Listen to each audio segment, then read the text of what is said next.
Greetings, fellow gamers and rollers, and welcome to this Kickstarter preview of Sovereign Skies.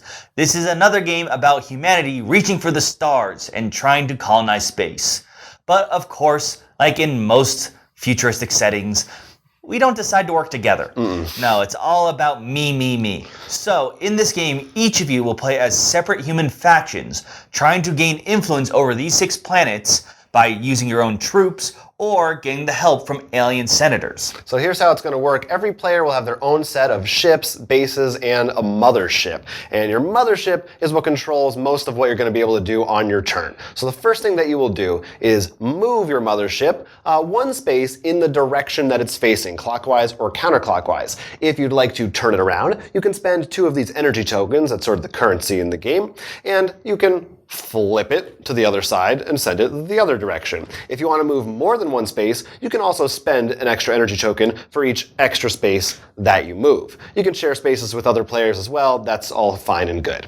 Once you've landed somewhere, then you get to take between 1 and 3 actions. Now, if you only take 1, you get a bonus energy from the bank as a reward. If you take 2 actions, nothing happens. If you want to take a third, you have to pay an energy token. So it's up to you how much you need to do on your turn, what you're willing to spend for it. Once you're there, you have 3 options. There are 2 that are generic to every planet, and 1 special, unique one. Each planet has a different one. The generic ones, you can add a ship from your personal supply right to the planet. That'll be important for reasons that we'll explain later on. Or you can take a politic card from the planet that you're on. Each one has their own unique ones. They're all the same, nothing different about them. You will use these for things later on as well, a few different things. Now, some of the special actions we'll start going over that you can choose to do. Over here, you've got relocate. That lets you move your ships around. If you don't like where they are, you can move them to different planets. Could be the same, could be different ones between 1 or 2 when you take that action. The reason you might want different ships on different planets, partially to gain control, we'll talk about that later, or to construct. Sometimes you want to create a base. They're very important. Now, if you want to make a base, you need the right number of ships on that planet, depending on which planet it is. Some of them require you to spend more ships than others. So over here, maybe, you want to take these 4 and trade them in to build one of your bases. And when you build a base, you take it off of this board, and depending on where you take it from, you get a little bonus, some extra energy, a card, something like that. So that's up to you how you want to strategize there. That's pretty important because later on, this action here lets you activate those bases. You flip them over, and by doing that, you're going to get some points. Depending on what color planet you activated the base on, you get the top point tile from one of these 3 stacks. And it's first come, first serve, so the earlier that you build, the more points you have the chance to get. The refuel action on this planet lets you get 2 energy by default from the bank, and you get an extra energy for each base that you have activated or unactivated. So if you need to refuel, get some extra currency, that's the place to go do it. Now, these next 2 planets are where those cards you drew come back into play. The first one we're going to go over is Recruit. Now, the idea behind Recruit is you're going to spend those cards to get senators. Now, these alien senators, there are 3 different piles, and each one has 2 symbols on them. You can discard the matching symbols back into their respective decks to draw that senator into your hand. Now, anytime on your turn, for free, so not including the 2 to 3 actions you may take, you can play it for one of the 2 actions on the card. They're strong abilities, such as maybe getting to build for free outside the building planet, or adding a ship, well, what have you. So, good way to sort of get that extra push in the game.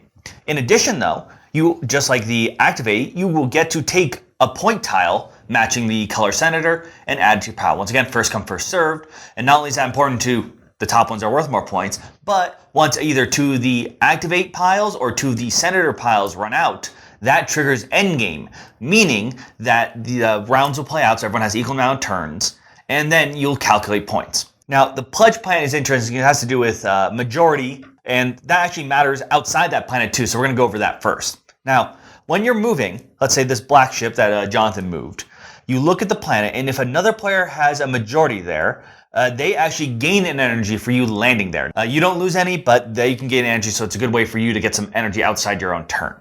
Right there, green has the most ships there, and since ships are the only thing there, it has majority on that planet. However, next to it, the construct planet, even though there are technically more blue pieces, because black has a base, which beats all ships, black has the majority there. And like next to it, Blue then, getting its revenge, has majority over the relocate planet because its base is activated unlike the black base. So that's one of the ways you can get energy from moving. But for going back to the pledge planet, what pledge lets you do is the card you drew from before, you can discard up to 3, 1 to 3 cards. For each one you discard, you get a victory point. And for each of those planets you have majority of, you get to take the matching token that matches the card symbol. If no one's taken it yet, you also get a bonus energy. But let's say that later on, let's say the green player took those, but let's say the red player wrestled a majority of the hammer planet and then later did the pledge action discarding a hammer card. He would actually take that tile away from the green player, giving it to the red player.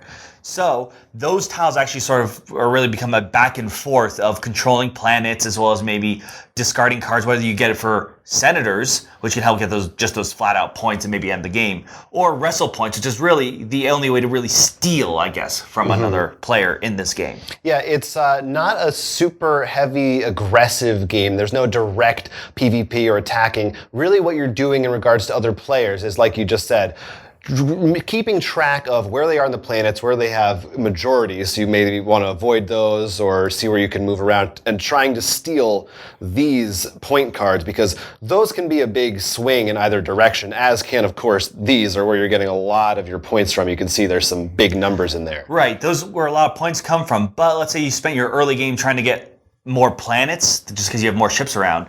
That means every time people land on them, you're getting energy, which means if you want to take 3 actions, which cost an energy, you're going to have more energy to spend. Right, yeah. So it's definitely, area control is definitely the name of the game, and it's very important. And yeah, having more energy and having more actions available to you, if you've ever played any game, I think you know that's what you want to do. You want to have more possibilities, more opportunities on your turn. And I don't think that it's not nearly as maybe as complicated or as long as some other area control. This game goes on the box for the Kickstarter, said about 45. We felt that was about the time for us to playing through this game too. Once again, this is Kickstarter preview, so final components, and I don't know, like these planets could be randomly placed. We just randomly set them up partly to make it easier to explain when we point them out. But maybe their order could matter too if the build base isn't near the activate, such like that. Right, yeah. So that can definitely change things up. And of course, which senators come out too is also, these are randomly shuffled. And, you know, I like the fact that you usually are only moving maybe 1 space, maybe 2 or 3, like 3 on a really rare occasion. So your range of options, there's a lot of different things you can do, but usually it's narrowed to a point. So I feel like it helps a little bit with downtime and decision-making, analysis. It's definitely a little bit easier if you're the kind of person who has a hard time thinking ahead, because it's very simple to be like, all right, I know I'm going to gain energy, then do this and do this. Or if you really want to do that first, because if you're heading this direction, you can pay the one to go there first. Right, right. So it's not too hard. And I think that helps with the 45-minute time we mentioned. So if you like the idea of the theme, the sci-fi setting, and kind of a Euro-style game that maybe doesn't scare people off because it's not super complicated, doesn't take too long to play, and isn't super aggressive, so you won't feel too bad. It's pretty, I feel like it's pretty gentle to the players as far as that aspect of the game goes. Then you should take a look at Sovereign Skies. It's on Kickstarter right now, and we have a link to that Kickstarter in our description, so you can take a look for yourself, decide if you want to back it, or let us know in the comments what you think about it. Which human faction will you represent? How will you dominate? I'm going to represent the humans. Oh, that's a good choice, honestly. Until next time, I'm Jonathan. I'm Will. This has been Roll for Crit Kickstarter Preview. We would love it if you liked and subscribed to this channel and supported us on Patreon as well. For legal reasons, we've got to disclose we're on Facebook, Instagram, and Twitter with more awesome content.